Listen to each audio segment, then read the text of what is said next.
Excel में pivot tables एक बहुत ही काम का और बहुत ही यूजफुल फीचर है। इस वीडियो में मैं आपको बताऊंगा 10 incredibly genius and advanced pivot table tricks जो आपके पिवट टेबल्स को करंट स्टैंडर्ड से नेक्स्ट लेवल तक लेके जा सकते हैं।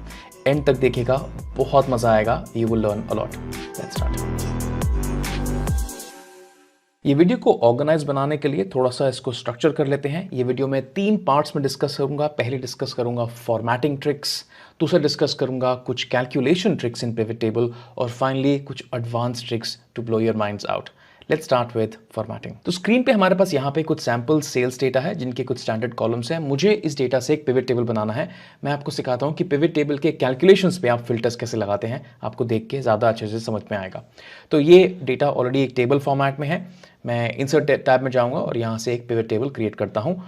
सेल्स पे पिवट टेबल लगेगा। On the new worksheet click on okay, और यहाँ पे हमारे पास एक पिवट टेबल बन के आ गया है। मान लीजिए मुझे sales wise salesman level performance देखनी है, तो मैं सेल्स पर्सन का नाम रखूंगा रोज में, और मैं यहाँ पे रखूंगा let's say MRP, total sales है, मैं यहाँ पे रखूंगा वैल्यूज में। तो मेरे पास सम ऑफ सेल्स आ गया, और नंबर ऑफ यूनिट्स कितने बिके वो भी मैं यहाँ पे वैल्यूज में रख दूंगा। तो मेरे पास टोटल यूनिट्स भी सोल्ड आ गया। अभी मान लीजिए कि आपको यहां पे फिल्टर लगाना है टोटल सेल्स कैलकुलेशन पे और टोटल यूनिट सोल्ड कैलकुलेशन पे। आप ये देख रहे हैं कि यहां पे एक डिफॉल्ट फिल्टर है, बट इन दोनों कॉलम पे कोई भी फिल्टर नहीं है क्योंकि ये ऑलरेडी बाय डिफॉल्ट कैलकुलेशंस है। अगर आप फिल्टर्स लगाना भी चाहें तो यहां पे ऊपर हेडर्स को सिलेक्ट करके डेटा टैब में अगर आप फिल्टर्स को लगाने की कोशिश करेंगे तो ये ऑप्शन ग्रेड आउट है, अवेलेबल नहीं है। Pivot tables by default calculations पे फिल्टर्स नहीं लगाने देता। तो अगर हमें लगाना है तो कैसे करें, टेक अ लुक। तो यहां मैं जाऊंगा पिवट टेबल के बाहर एडजेसेंट सेल में जहां पे पिवट टेबल एंड हो रही है। किसी भी सेल में जाके आप एक सिंपल सा शॉर्टकट प्रेस करेंगे, control shift L, which is the shortcut to apply filters, and the filters will come in right here. Now ये ऐसा क्यों होता है? क्योंकि अभी एक्सेल को लगता है कि जो लेफ्ट हैंड साइड में ये कोई डेटा पड़ा है, ये पिवट टेबल नहीं है। That's why some regular filters can be applied here. आप इन फिल्टर्स को पिवट टेबल यूज करके नहीं हटा सकते हैं। अगर आपको ये फिल्टर्स हटाने हैं तो दोबारा किसी भी सेल में जाना पड़ेगा, एडजेसेंट सेल में, and then press control shift L and the filters are removed. अगर आपको कैलकुलेशंस पे फिल्टर लगाने हैं, this is a very very genius hack. Alright, मेरी नेक्स्ट ट्रिक है auto sizing of the column width. उसको off कैसे करते हैं पहले देखते हैं, इसका मतलब क्या है। तो यहाँ पे आपने एक पिवट टेबल बनाई है जिसमें हमारे पास सेल्स पर्सन है, सेल्स है और यूनिट सोल्ड है। अभी अगर आप इस पिवट टेबल के फील्ड्स यानी कि जो यहाँ पर है इसको चेंज करके कुछ और लेके आते हैं तो ये जो कॉलम का साइज है यानी कि फ्रॉम हियर टू हियर ये चेंज हो जाएगा, और ये चेंज होता रहता है as you move your pivot table across different dimensions. तो मैं चाहता हूं कि मेरे पास एक स्टैटिक पिवट टेबल बने और बार बार कॉलम का साइज चेंज ना हो ताकि मेरी पिवट टेबल बिखर ना जाए। तो उस केस में हम क्या कर सकते हैं कि पिवट टेबल में जो कॉलम की साइजिंग होती है उसको ऑफ कर सकते हैं। तो right click on the pivot table, यहाँ पे हमारे पास एक पिवट टेबल ऑप्शंस करके एक ऑप्शन है। यहाँ पे मैं जाऊंगा और मैं बोलूंगा कि अगर पिवट टेबल ऑटो फिट होता है तो उसको turn it of. So I will turn that option of and click on okay. अभी अगर आप ये सेल्स पर्सन वाले रोज को मूव करके कुछ और लेके आते हैं रीजन, तो जो पहला साइज ऑफ द कॉलम था वही साइज रहेगा and the size of the column will not change. ये जो ट्रिक है आपको बहुत इनक्रेडिबली हेल्प करेगी अगर आप पिवट टेबल को प्रोफेशनल तरीके से प्रेजेंट करना चाहते हैं यूजिंग एनी फॉर्मेटिंग और इन अ डैशबोर्ड। तो अगर आपका बार बार रीसाइजिंग होता है तो वो आप इस ट्रिक से रोक सकते हैं। अगर आपको ये वीडियो पसंद आ रहा है तो आपको डेफिनेटली मेरे कोर्सेज भी पसंद आएंगे। मैं बहुत ही extensive in depth courses run करता हूं एक्सेल पे, पावर क्वेरी की जो एम लैंग्वेज है उस पे, डैक्स डेटा मॉडलिंग जो पावर बीआई में यूज होता है उस पे। हम जनरली स्क्रैच से स्टार्ट करते हैं and we talk about the problem in depth. मैं चाहता हूं कि आप प्रॉब्लम सॉल्विंग का तरीका सीखें more than just mugging up formulas. तो मैं इस कोर्स में काफी ज्यादा इन डेप्थ जाता हूं आपको लॉजिक समझाने के लिए, ताकि अगर आपको एक बार लॉजिक समझ में आ गया तो वो आप लॉजिक कैरी ओवर करके अपनी प्रॉब्लम्स पे भी लगा सकते हैं और वो प्रॉब्लम सॉल्व करना सीख सकते हैं। ये सारे कोर्सेज इंग्लिश में हैं and hundreds and thousands of students around the world have joined these courses और उन्होंने बहुत अमेजिंग फीडबैक दिया। अगर आप इंटरेस्टेड हैं तो कोर्सेज का लिंक आपको मिलेगा in the description of the video. Back to the video. Third trick in the formatting section of pivot table, ये बहुत ही incredible और मेरी favorite trick है, please take a look. यहाँ पे region column में हमारे पास 4 रीजन है, ईस्ट, नॉर्थ, साउथ और वेस्ट, और मैं चाहता हूं कि इसका ऑर्डर चेंज हो जाए, यानी कि पहले मैं दिखाना चाहता हूं वेस्ट, फिर दिखाना चाहता हूं let's say south, then north and then east, यानी कि ये ऑर्डर में जाएगा। तो आप कैसे करेंगे? अभी इसके करने के बहुत तरीके होते हैं, मैं आपको सबसे ईजी और फास्ट तरीका सिखाता हूं। जो भी आपको रीजन पहले चाहिए, लेट्स से मुझे वेस्ट पहले चाहिए, अगर मैं यहाँ पे वेस्ट लिख दूं WEST, तो ऑटोमेटिकली वेस्ट ऊपर आ जाएगा. Then I want the south, so south, and then I want north, and then I want east, and the regions change. अगर ये रीजन डायमेंशन किसी चीज का सब डायमेंशन होता तो भी ये चेंज होता. Take a look how. So अगर मैं यहाँ पे सेल्स पर्सन वाले फील्ड को यहाँ पे रोज में लाके रख दूं, तो पहले मैं एनालाइज कर रहा हूँ sales person wise, and then I am analysing region wise. तो लेट्स से मुझे यहाँ पे साउथ सबसे पहले चाहिए, तो जैसे मैं यहाँ पे साउथ लिख दूंगा, तो जहां जहां साउथ एग्जिस्ट करता है वहां वहां south will actually become the first region shown, and this is incredibly awesome about this trick. Alright, last trick in the formatting section. ये ट्रिक है बहुत काम की, क्योंकि इसमें आपको ऑटोमेटिकली पिवट टेबल बनी बनाई दिखती है. कई बार ऐसा होता है कि आपको पता नहीं होता कि आपको किस एंगल से डेटा एनालाइज करना है. In that case I will highly recommend आप यूज करें recommended pivot tables by Excel. Take a look काम कैसे करता है. ये मेरे पास डेटा है, इससे मुझे पिवट टेबल बनानी है, बट मुझे पता नहीं है कि मुझे डेटा किस साइज और शेप में उसको स्लाइस करना है. So I am obviously going to go in the insert tab, और rather than actually clicking on the pivot table, मैं यहाँ पे क्लिक करूंगा रेकमेंडेड पिवट टेबल्स पे. रेकमेंडेड पिवट टेबल्स में बहुत सारी पिवट टेबल्स बन के आ जाएंगी. तो जिस भी तरह की आपको पिवट टेबल चाहिए, यहाँ पे शो ऑल रिजल्ट्स कर सकते हैं. तो जिस भी आपको तरह की पिवट टेबल चाहिए, आप वैसे अपनी पिवट टेबल को देख सकते हैं. तो लेट्स से फॉर एग्जांपल, अगर मुझे यहाँ पे total sales by product and sales person चाहिए एंड रीजन चाहिए, so I can just click on this pivot table, click on insert new sheet, और उस शीट पे ये पिवट टेबल ऑटोमेटिकली बन के आ जाएगी. And that is incredible. ये एक बहुत ही अच्छा स्टार्ट है अगर आपको नहीं पता है कि आपको किस एंगल से डेटा को स्लाइस और डाइस करना है. It's a very very good start. Okay, तो नेक्स्ट सेक्शन स्टार्ट हो गया हमारा कैलकुलेशंस का, और मेरी पहली ट्रिक है टॉप एंड कैलकुलेशंस. बहुत बार ऐसा होता है कि हमारा जो बिजनेस डेटा होता है वो बहुत बड़ा होता है, और हमारे बिजनेस को सारे डेटा को नहीं देखना है, उनको लेट्स से टॉप 5 या टॉप 2 या टॉप 3 ही प्रोडक्ट्स देखने हैं. तो वो कैसे करें by default in a pivot table. Take लो, यहाँ पे पिवट टेबल के साथ मैं काम कर रहा हूँ, और लेट्स से फॉर एग्जांपल मैंने यहाँ पे रीजन को ड्रैग किया, उसके बाद ने प्रोडक्ट के की को ड्रैग किया, तो ये सारे प्रोडक्ट के कोड्स हैं. उसके बाद मैंने यहाँ पे टोटल सेल्स को ड्रैग किया, तो मेरे पास हर रीजन में जो भी प्रोडक्ट बिके हैं उसका यहाँ पे टोटल सेल्स आ गया. अभी लेट्स से फॉर एग्जांपल मुझे सारे प्रोडक्ट का सेल्स नहीं देखना है, मुझे सिर्फ लेट्स से टॉप 2 प्रोडक्ट्स देखने हैं हर रीजन बाय रीजन.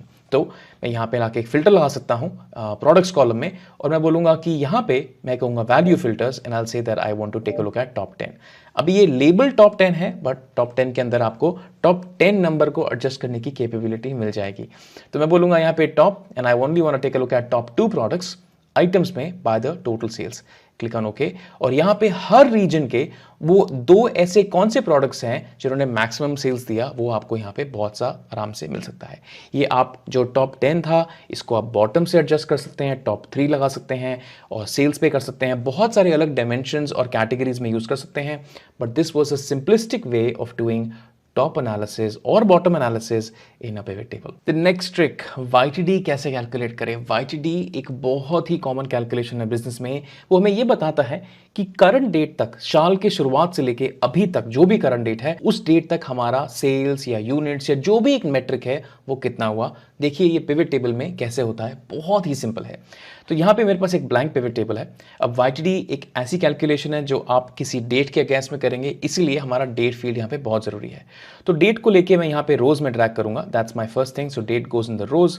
जैसे ही यहाँ पे डेट रोज में जाएगा, तो क्योंकि ये एक डेट फील्ड है, तो पिवट टेबल के अंदर एक डिफॉल्ट फंक्शनैलिटी होती है कि डेट को ऑटोमेटिकली समराइज करके ईयर्स में, क्वार्टर्स में और मंथ्स में प्रेजेंट करे. तो यहाँ पे हमारे पास ईयर्स, क्वार्टर्स एंड मंथ्स आ गया है. लेट्स से फॉर एग्जांपल मुझे ईयर और मंथ ही चाहिए, so I will take the date, throw it outside, I will take the quarter, throw it outside, और यहाँ पे हमारे पास 2 कॉलमनर ईयर एंड मंथ आ गए हैं. अगर आप देखेंगे तो हमारे पास मंथ्स विजिबल नहीं है, तो इनको विजिबल बनाने के लिए I can write click on the pivot table, and I can say इसको एक्सपैंड करके please expand the entire field. अब यहाँ पे 2023 के मंथ्स हैं और 2024 के मंथ्स हैं. ग्रेट. अभी इसके आगे मुझे हर मंथ की सेल्स देखनी है, तो यहाँ पे हमारे पास टोटल सेल्स है, which I will drag it to the value section, और यहाँ पे हर महीने का सेल्स आ गया. लेट्स से फॉर एग्जांपल मुझे अभी YTD कैलकुलेशन करनी है. YTD मतलब अगर लेट्स से हाइपोथेटिकली स्पीकिंग मैं डेटा मई तक का देख रहा हूं, तो मुझे ये देखना है कि जैन से लेके मई तक ये जितना भी सेल्स हुआ है इसका टोटल कितना है यहाँ पे. सिमिलरली जब मैं YTD अप टिल जून देखूंगा, तो मुझे देखना है कि ये जैन से लेके जून तक जितने भी महीने हैं इनका टोटल यहाँ पे कितना हुआ, what's the total of that. ये कैसे करें, बहुत ही इनक्रेडिबल सिंपल कैलकुलेशन है। चलिए स्टार्ट करते हैं। यहाँ पे हम टोटल सेल्स को दोबारा अपने वैल्यू सेक्शन में ड्रैग करेंगे। टोटल सेल्स 2 बार कैलकुलेट हो गया, नो प्रॉब्लम। बट ये जो सेकंड कैलकुलेशन है जो कि इंडिविजुअल सम है, इसको मैं एक रनिंग सम बना दूंगा कि जैसे मंथ्स आगे प्रोग्रेस करें टोटल भी आगे प्रोग्रेस करता चला जाए। इसका टाइटल चेंज कर देते हैं, यहाँ पे हम कर देते हैं YTD सेल्स और यहाँ पे हम लिखेंगे right click and I will say that I want to show the values as and I have something called as running total. Running total मुझे हर मंथ का चाहिए, click on okay and that is nothing but my YTD। इसको जरा test कर लेते हैं। यहां पे अगर आप देखें तो हमारे पास पहला मंथ का सेल था 279,808 एंड दैट्स द YTD, उसके अलावा कोई मंथ ही नहीं है। जब मैं यहां पे फेब में पहुंचा तो ये दोनों मंथ का जो सेल है which is 279 and 305, this should accumulate to this cell. Let's just take a look. तो इसका टोटल है हमारा 594 and that is also the total that I see it right here. Similarly, as we progress in the entire pivot table, you're going to see that we get YTD across every single month. और जैसे ही हमारा year change होता है हमारा YTD reset हो जाता है back to January only. Trick number 7, growth calculations. Growth calculations business के लिए एक बहुत ही फंडामेंटल कैलकुलेशन है। हमेशा कोई भी बिजनेस ये देखना चाहता है कि इस ईयर में लास्ट ईयर के कंपैरिजन में कितना ग्रोथ हुआ, चाहे आप उसको मंथ वाइज देखें, चाहे उसको वीक वाइज देखें, चाहे क्वार्टर वाइज देखें। ग्रोथ एक बहुत ही फंडामेंटल कैलकुलेशन है हर बिजनेस के लिए। तो चलिए देखते हैं कि हम ग्रोथ कैलकुलेशन पिवट टेबल में कैसे कर सकते हैं। हमारे पास ये पिवट टेबल है जो अभी हमने बनाया था, जहां पे हमारे पास सेल्स था और YTD था। अभी YTD की जगह मुझे ग्रोथ चाहिए, तो फॉर द मोमेंट इस कैलकुलेशन को मैं हटा देता हूं यहां से। तो ये YTD को मैंने रिमूव कर दिया और यहां पे मुझे ग्रोथ कैलकुलेशन चाहिए।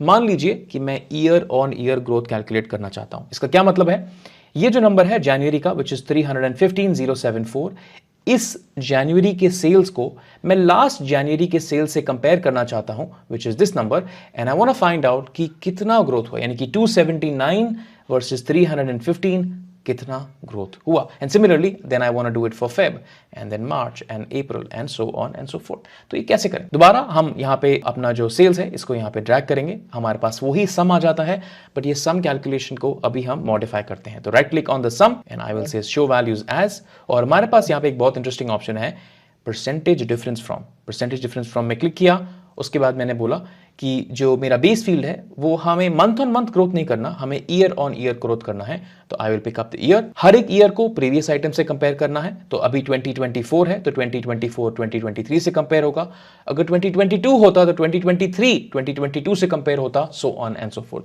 इसीलिए मैंने यहाँ पे प्रीवियस सिलेक्ट किया, I click on okay and that's literally it. इसको हम नाम दे देते हैं growth, GROWTH YOY percentage, enter and we are good to go. अगर ये हम कैलकुलेशन मैन्युअली भी करके देखें तो यहाँ पे 12.6% ही ग्रोथ आएगा। टेक अ लुक, ये current year number divided by last year number which is the Jan number -1 and I press enter and I convert that to a percentage, control shift 5 and you are going to see that ये number match करता है 12.6 versus 12.6 right here। but benefit ये है कि हमें कोई formula नहीं लिखना पड़ा और ये number automatically calculate हो गया। this is absolutely incredible। Finally, 3 advanced tricks inside of pivot table। पहली ट्रिक, अगर आपका डेटा सेट बहुत बहुत बहुत बड़ा है, मिलियंस ऑफ रोज हैं यानी कि लाखों रोज हैं, तो उस केस में आप उसी डेटा से पिवट टेबल लाइट कैसे बनाएं। क्योंकि क्या होता है कि अगर आपका डेटा और pivot table same Excel file में है तो the file becomes very very heavy and not very convenient to work with. तो मान लीजिए कि हमारे पास डेटा तो सेम ही है, अभी ये डेटा सिर्फ 1000 रोज का है, बट मैं आपसे अज्यूम कराना चाहता हूं कि मान लीजिए ये डेटा कुछ लाखों रोज का है। तो इस डेटा को हम एक पिवट टेबल में कैसे कन्वर्ट करें, not in this Excel worksheet but from a different Excel worksheet. तो मैं एक नया एक्सेल फाइल खोल लेता हूं यहाँ पे, और यहाँ पे जो पुराना वाला फाइल है इसको हम यहाँ पे क्लोज कर देते हैं। तो नए वाले एक्सेल फाइल में मैं यूज करूंगा power pivot to get the data. ना पावर पिवट का कंडीशन ये है कि मैं अज्यूम कर रहा हूं कि आपका डेटा ऑलरेडी क्लीन है, आप पावर पिवट में डेटा लोड करके उसको किसी एक्सटर्नल एक्सेल फाइल से इस एक्सेल फाइल में लेके आते हैं, ताकि डेटा का सोर्स और पिवट टेबल दोनों अलग अलग रहे और फिर भी कनेक्टेड रहे। टेक अ लुक, तो यहाँ पावर पिवट में जाएंगे। अगर फॉर सम रीजन आपका पावर पिवट एक्टिवेट नहीं है तो मैं आपको सिखाता हूँ कि एक्टिवेट कैसे करते हैं। तो यहाँ पे हम जाएंगे फाइल में हम जाएंगे ऑप्शंस में जाने के बाद हम यहाँ पे जाएंगे एड-इन्स में जाने के बाद नीचे एक्सेल एड-इन्स जहाँ पे है वहाँ पे हम सिलेक्ट करेंगे COM add ins, I click on go और यहाँ पे आपको टिक करना पड़ेगा power pivot for Excel. Most likely मैं अज्यूम करता हूँ कि आप एक ऐसे वर्जन ऑफ एक्सेल के साथ काम कर रहे हैं जहाँ पे पावर पिवट ऑलरेडी आपके पास है। ऑलराइट, यहाँ पे क्लिक करने के बाद click on okay and you will start to see power pivot on the top. अगर नहीं दिख रहा है फॉर सम रीजन तो एक बार रीस्टार्ट कर लीजिए। I am sure power pivot will come after you have check that box. Power pivot आने के बाद मैं यहाँ पे क्लिक करूंगा मैनेज और हम चले जाएंगे पावर पिवट के विंडो के अंदर। एक बार हम पावर पिवट के विंडो के अंदर आ गए जो कि कुछ ऐसे दिखता है, आपको ब्लैंक ही दिखेगा, यहाँ पे कुछ डेटा सेट है नहीं हमारे पास। बहुत सिंपल है, घबराने की बात नहीं है। हम यहाँ पे बोलेंगे कि हमें एक दूसरी एक्सेल फाइल में जहाँ पे लाखों रोज का डेटा है वहां से डेटा अपनी करंट एक्सेल फाइल में लेके आना है। तो मैं यहां बोलूंगा कि from other sources, it is going to give me a lot of sources और यहां बोलूंगा स्क्रॉल डाउन करके कि मुझे एक्सेल से एक डेटा लेके आना है। I click on next, it asks me कि वो एक्सेल फाइल कहां पर है। I can click on browse और यहां पे हमारे पास सेल्स डेटा है, यहां पे हमने क्लिक कर दिया इसको। आई क्लिक ऑन ओपन और अभी मैं बोलूंगा कि जो हमारी फर्स्ट रो है उसको आप हेडर्स डेफिनेटली कंसिडर कीजिए। अभी I can click on test connection, अगर आप टेस्ट करना चाहते हैं the test connection is succeeded. Click on okay, I click on next. अभी यहां पे मैं एक प्रीव्यू भी कर सकता हूं अपने डेटा को कि मेरा डेटा दिखेगा कैसा। So if I click on preview the data I will see कि यहां पे मेरे पास सारे कॉलम्स आ गए हैं। अगर मैं यहां पे कुछ फिल्टर्स लगाना चाहता हूं, लेट्स से फॉर एग्जांपल अगर मुझे सिर्फ ईस्ट का ही डेटा लोड करना है तो सिर्फ ईस्ट का लोड हो जाएगा। अगर लेट्स से मुझे कोई कॉलम नहीं चाहिए तो मैं उस कॉलम को हटा भी सकता हूं। तो after you have done basic data selection you click on okay and then click on finish. अभी एक्सटर्नल फाइल से आपका डेटा लिंक होके आपके करंट एक्सेल फाइल में आ जाएगा। As soon as you click on close आपके यहां पे डेटा आ गया। अभी ये जो डेटा आया है ये डेटा हमारा पावर पिवट में है, हमारा एक्सेल में नहीं है। अगर आप यहाँ पे जाके देखें तो ये पावर पिवट का विंडो एक्सेल के ऊपर खुला हुआ है और हमारे पास एक्सेल में कोई भी डेटा नहीं है। डेटा हमारे पास यहाँ पावर पिवट में है, लेकिन हमें डेटा से कुछ नहीं करना, हमें डेटा का एक्चुअली पिवट टेबल बनाना है। तो हम यहाँ से ट्रिगर कर सकते हैं pivot table and I will click on a new worksheet. I click on okay और उस लाखों रोज के डेटा पे हमारे पास पिवट टेबल बन गया और ये पिवट टेबल चलेगा इनक्रेडिबली फास्ट क्योंकि आपने पावर पिवट यूज किया है। If I click right here I click say that ये रीजन स्टैंडर्ड पिवट टेबल है, no difference, let's say values और यहाँ पे हमारे पास हर रीजन में कितना सेल हुआ उसका टोटल यहाँ पे आ चुका है। इस तरीके से आप अपने लाखों रोज के डेटा को और अपनी पिवट टेबल को सेपरेट रख सकते हैं ताकि हाई परफॉर्मेंस रहे दोनों चीजों में। ट्रिक नंबर 9, वीलुकअप करना कैसे बंद कर दें। आपने सही सुना, वीलुकअप कैसे नहीं करें अपने डेटा पे। Please take a look. Let's say हमारे पास यहाँ पे एक पिवट टेबल है और ये पिवट टेबल अभी हमने बनाया था और उस पिवट टेबल में हम रीजन वाइज अपना सेल्स देख रहे हैं कि हर रीजन में कितना सेल हुआ, लेकिन मुझे प्रोडक्ट कैटेगरी वाइज सेल्स देखना है। प्रॉब्लम यह है कि प्रोडक्ट कैटेगरी हमारे पास यहाँ पे है ही नहीं हमारे सेल्स डेटा में। हमारे पास प्रोडक्ट का की है, हमारे पास प्रोडक्ट का कैटेगरी नहीं है। तो उसके लिए हमें एक अलग टेबल से एक प्रोडक्ट का कैटेगरी वीलुकअप करके लेके आना पड़ेगा। मैं दिखाता हूं कैसे। आप ये देखेंगे कि मेरे पास एक अलग एक्सेल फाइल में ये जो प्रोडक्ट का की है, हर प्रोडक्ट की के आगे मेरे पास एक प्रोडक्ट का कैटेगरी है। तो ऑब्वियसली मैं अपने करंट एक्सेल फाइल में एक वीलुकअप लगा के ये कैटेगरी लेके आ सकता हूं। इनफैक्ट अगर मुझे कोई भी कॉलम अपने इस टेबल में से चाहिए या इस प्रोडक्ट टेबल में से चाहिए, यानी कि प्रोडक्ट का नाम हो गया, प्रोडक्ट का ब्रांड हो गया, प्रोडक्ट का प्राइस रेंज हो गया, तो मुझे उतने वीलुकअप्स लगाने ही पड़ेंगे ऑब्वियसली। लेकिन क्योंकि हमने पावर पिवट यूज किया है तो हम वीलुकअप लगाना बंद कर सकते हैं। मैं दिखाता हूं कैसे। तो चलिए इस एक्सेल फाइल को बंद कर देते हैं और अभी हमने पावर पिवट में अपनी सेल्स टेबल को लोड किया है तो हम अपनी प्रोडक्ट्स टेबल को भी लोड करते हैं। तो हम यहां जाएंगे पावर पिवट में, दोबारा से हम क्लिक करेंगे मैनेज ताकि हम पावर पिवट विंडो के अंदर आ जाएं और उसके अंदर हम दोबारा बोलेंगे कि हमें एक अदर सोर्स से डेटा चाहिए। वो कौन सा सोर्स है? वो है Excel. I click on next. उसके बाद ये पूछेगा कहां पर पड़ा है आपका data. I click on browse. Browse करने के बाद मेरा जो प्रोडक्ट्स टेबल है वहां पे मेरे पास प्रोडक्ट्स का डेटा पड़ा हुआ है। I click on open and then I say that I want to use the first row as column headers. Click on next. उसके बाद यहाँ पे प्रोडक्ट्स आ गया। मैं यहाँ पे टेस्ट भी कर सकता हूँ, प्रीव्यू और फिल्टर कर लेते हैं। मुझे सारे कॉलम्स चाहिए, yes. Click on okay and I click on finish and I click on close. तो अगर आप देखेंगे तो अभी हमारे पास दो डेटा सेट्स आ गए। एक हमारे पास सेल्स डेटा आया है, एक हमारे पास प्रोडक्ट्स डेटा आया है, विच आई कैन सी। अभी भी अगर आप सेल्स टेबल में जाके देखें तो यहाँ पे कोई भी कॉलम नहीं क्रिएट हुआ है जिससे हमें कैटेगरी पता लगे। और आप प्रोडक्ट्स टेबल में देखें तो हमारे पास यहाँ पे एक कैटेगरी कॉलम है।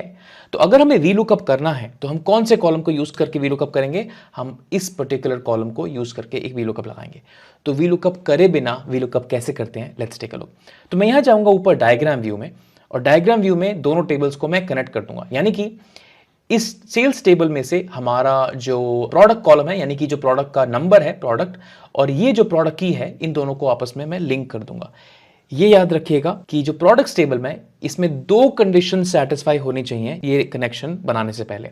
कंडीशन नंबर 1 कि ये जो प्रोडक्ट की कॉलम है इसमें कोई भी डुप्लीकेट नहीं होना चाहिए, और ये जो प्रोडक्ट की कॉलम है इसमें कोई भी ब्लैंक नहीं होना चाहिए। अगर ये दो कंडीशन सेटिस्फाइड हैं तो ये चलेगा। तो I will just take the product and I will drag it from here and I will drag it on top of the product key, and that is it. VLOOKUP is done. If I now close power pivot और मैं बाद में Excel में आ जाऊं, तो आप यहां पे देखेंगे कि मैजिकली आपके पास दोनों टेबल्स आ गए हैं। यहां पे ऑल सेक्शन में आपके पास दोनों टेबल्स आ गए हैं, प्रोडक्ट्स टेबल भी और सेल्स टेबल भी। अगर मैं प्रोडक्ट्स टेबल में जाऊं और मैं बोलूं कि मुझे रीजन वाइज एनालाइज नहीं करना बट मुझे कैटेगरी वाइज एनालाइज करना है, तो हमारे पास हर कैटेगरी का यहां पे सेल आ गया। अगर मैं यहां पे ब्रांड भी डाल दूं तो मेरे पास हर ब्रांड का यहां पे सेल आ गया। This is absolutely incredible. मेरी फाइनल ट्रिक, टेक्स्ट कॉन्कैटिनेशन। मैं समझाता हूं क्या मतलब है। हमारे पास यहाँ पे सेल्स पर्सन है और सेल्स पर्सन के आगे हमने सेल कितना किया, हमारे पास वो इन्फॉर्मेशन है। अब मुझे ये देखना है कि ये सेल्स पर्सन ने कौन कौन सी ब्रांड्स के प्रोडक्ट्स बेचे। मुझे ब्रांड वाइज सेल्स नहीं देखना, मुझे ब्रांड्स के नाम चाहिए। तो फॉर एग्जांपल, अगर आपको नहीं पता ये ट्रिक तो आप कुछ ऐसा करेंगे, आप यहां से ब्रांड उठाएंगे और इसको कॉलम्स में रख देंगे। तो यहां पे हमारे पास पता लग जाएगा कि एरन ने डेल में कितना सेल किया, लॉजिटेक में कितना सेल किया, सैमसंग में कितना सेल किया और सोनी में कितना सेल किया, ऑब्वियसली। बट मुझे अपनी सेल्स के नंबर को स्प्लिट नहीं करना, मुझे सेल्स का नंबर तो वैसे ही चाहिए, यानी कि ऐसा ही चाहिए, लेकिन एरन ने जो भी ब्रांड्स पे सेल किया है मुझे उनके नाम यहां चाहिए। तो लेट्स से फॉर एग्जांपल वो था सोनी एंड सैमसंग, तो मुझे सोनी और सैमसंग यहां पे टेक्स्ट का कॉन्कैटिनेशन चाहिए। ऐसा मुझे आउटपुट चाहिए, यानी कि हर सेल्समैन के सामने उसने जितनी भी ब्रांड्स बेची उनके सिर्फ नाम चाहिए कॉन्कैटिनेटेड। तो ये कैसे करें? प्रॉब्लम ये है कि हम यहां पे पिवट टेबल में कुछ भी ड्रैग करें, यानी कि वैल्यूज सेक्शन में हम कुछ भी ड्रैग करें तो उसका हमेशा हमें नंबर ही आउटपुट आता है, यानी कि सम आएगा, काउंट आएगा, एवरेज आएगा, मिन आएगा, मैक्स आएगा, कभी भी टेक्स्ट आउटपुट नहीं आएगा। तो हम कैसे सॉल्व करें?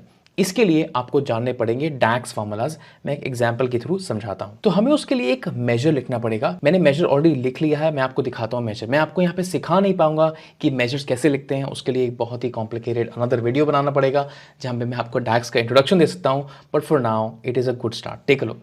तो यहाँ पे मैं जाऊंगा पावर पिवट में, और पावर पिवट की एक फॉर्मूला लैंग्वेज है जिसका नाम है डैक्स, डेटा एनालिसिस एक्सप्रेशंस। तो मैं बोलूंगा कि मुझे एक न्यू मेजर बनाना है और मेजर का नाम है मेरी ब्रांड सोल्ड, सो BRANDS सोल्ड। और जो मेजर है मैंने ऑलरेडी लिख लिया है, मैं यहाँ पे डायरेक्टली पेस्ट कर दूंगा। तो ये मेरा एक यहाँ पे मेजर है। आप चाहें तो मेजर को देख सकते हैं।